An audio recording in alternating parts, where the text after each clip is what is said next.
What's up everybody, it's Robin Gaming here. So I guess I've just awoken from my winter sleep, but of course what I wanted to talk about with you all today is my experience watching E3 2016 this year, of course. And you know, I gotta say it's gonna be particularly, by the way, about the Sony Press Conference, which you've probably seen by the title here, because man, they absolutely killed it and they made up for what, in my opinion, was looking to be one of the most disappointing, one of the worst E3s I've ever experienced. I gotta tell you, up until that point of the Sony Press Conference, I was so almost depressed and disappointed by everything I had seen, because the EA press conference, oh my god, was absolutely terrible this year. Just an hour full of content that felt completely forced, you know, all these games that you didn't want to see at all, lots of talking, like they were just holding a press conference to investors rather than actual gamers watching the show, where we see all these games that we simply don't want to play, and then the ones that we do actually want to see, like for example Battlefield, right? They didn't show off at all, except for just like a cool little trailer again, and then what we do see of it is going to be after the press conference in this 1 hour other live stream where they're playing with all these celebrities and stuff, and it was, man, that was terrible. I really gotta tell you.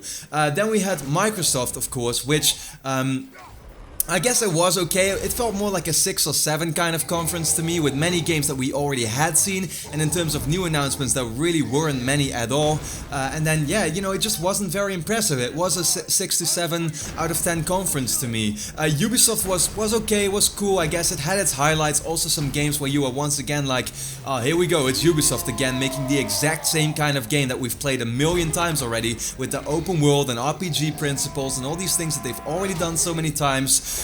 Yeah, you know, by the time that it was 3 AM and I was already so dead tired because I had been staying up so long, streaming for hours. I mean, we still had the Sony Press Conference coming up, and going into it I was not really like expecting, I guess, that much. You know, I was definitely expecting cool announcements again, and Sony is the one I was most excited for because I am a big PlayStation gamer, right? And I know many people are going to, or there's always going to be some people calling me a fanboy or whatever, but I'm just really looking at this as objective as I can. And if you've seen all the press conference, honestly, I'm pretty sure that 99% of you are gonna agree with me that they absolutely killed it and blew everything before that I saw out of the water. And they, you know, what it really was, I think, is that Sony with their show made it, made us all, I'm not just talking about me, I think they made us all proud to be in this gaming community. And they once again, what Sony brought that other companies really didn't bring at all was simple emotion, and it was being excited about games and seeing all these new ideas come to life, where it wasn't the same thing all over again, a new FIFA, a new whatever Gears of War like Microsoft would do. No, Sony comes with so many cool new ideas, and they will bring, you know, certain franchises that you've missed for so long back to life, but with different, you know, settings and stuff. Just the way, let's talk about the way they started and what made them already so different from anything we've ever seen before. The moment they started their E3 show, we immediately saw that they had a completely different stage than ever before, which was almost looking like this big opera kind of arena, right? And that was cool, it had curtains and everything like that, and then we see a certain guy come up on stage where we're like, what the hell is going on right now? And it turns out he was a conductor, and they were pretty much playing all the music that you've seen during the conference, were playing it live with an orchestra, immediately bringing forward that emotion that I'm talking about. Because, you know, all these certain gaming franchises, gaming is not just about gameplay, in my opinion. You know, when you're playing a certain big game, at least the franchises I care for, like think about Uncharted, a big part of that will be the music, and that's what ultimately sticks in your mind. That's what brings forward all the emotion, you know, for a certain game. And it's what they really brought, because I mean 5 minutes of what was already pretty clear to be God of War music, you were instantly getting so hyped, and you were like, man, they are setting the tone right now and they better live up to this, because holy shit, this is gonna be epic. And they just completely delivered, because when you have that Kratos reveal and you see the new God of War, sure, it is that existing franchise that we've already played multiple games of, but it's completely rebooted with a new Kratos, new voice actor, completely new setting, Norse mythology, you know, everything that we wanted from it, for it to still be fresh and stuff. That's exactly what they showed us, and I thought it was just plain awesome. And then they had other, you know, exclusive games that they started off with, like Days Gone, which to me actually wasn't even the most exciting game at all, but still, it's kind of like a Walking Dead game, I guess, brought to life. Sony Ben's very talented studio, you know, just a cool concept that we haven't maybe seen that much before in game form, I guess. But yeah, definitely looking to be promising. Last Guardian once again with this super emotional trailer. Horizon Zero Dawn, you know, just a completely different setting from anything we've seen before. It's like post-apocalyptic, I think they call it, with this completely destroyed setting, but still with nature overgrowing it all, and then these robotic giant enemies that you're facing. You know, so cool to see. Detroit Become Human. My God, I mean, Quantic Dream has always given me games that I really liked, like for example Heavy Rain, but this once again with these androids and stuff, and the story that it told, the many choices you can make. All of these 5 games I just listed already are so different from each other, you know, and that's really what I missed with conferences like Microsoft, where what they did was cool and the pacing was kept up all the time, but it didn't really like give you this idea that you're really watching something that you can get excited for. A new Gears of War, you know, which is just pretty much the most generic third-person shooter you can get, let's be honest. A new Dead Rising, yeah, a zombie game. It's kind of the same feeling I got with Days Gone, I guess, but you know, that was like all they announced pretty much, and then some cool third-party stuff again.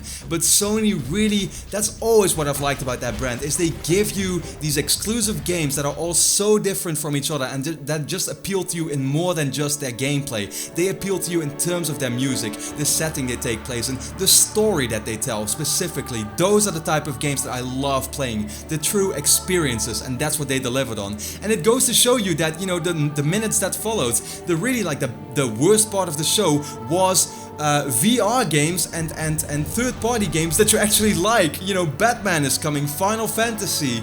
I'm not sure if they announced that for Call of Duty actually, but yeah, anyway, you know, just all Resident Evil, my God. I mean, all of these third-party games that people really like, they brought to VR, giving you an actual reason to get a PlayStation VR headset in the end.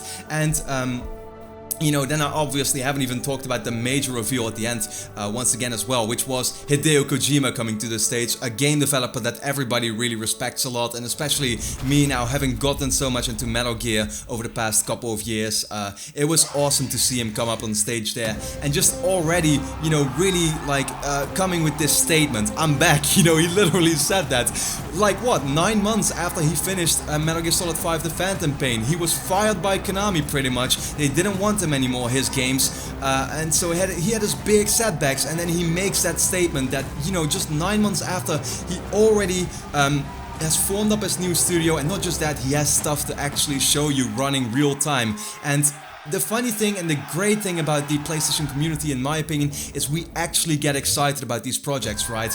We see what is pretty much a naked man with a baby fetus on a beach with what is looking to be a completely crazy, you know, mind-blowing idea of, you know, we see these dead whales, flying bodies or whatever it was. We really don't know at all right now what that game is going to be, and it's like it's weird, and it's yeah, I mean, what it's like strange as hell, right? But still, everybody is excited for that game right now. We haven't even seen gameplay, but we know it's going to be appealing just in the way it presents its story and in the mystery that it gives us all. And in the end, you know, that was really the thing I took away from the Sony Press Conference, is that what I love so much about Sony's games, and particularly the exclusive ones, is that they really appeal to you as a gamer, you know, and they didn't even show stuff like Gran Turismo, which is another big exclusive for them, and they didn't talk too much during the show and try to sell you all these ideas. No, they just showed you games, they showed you a big variety in games, exciting games that you actually really can't wait for to play,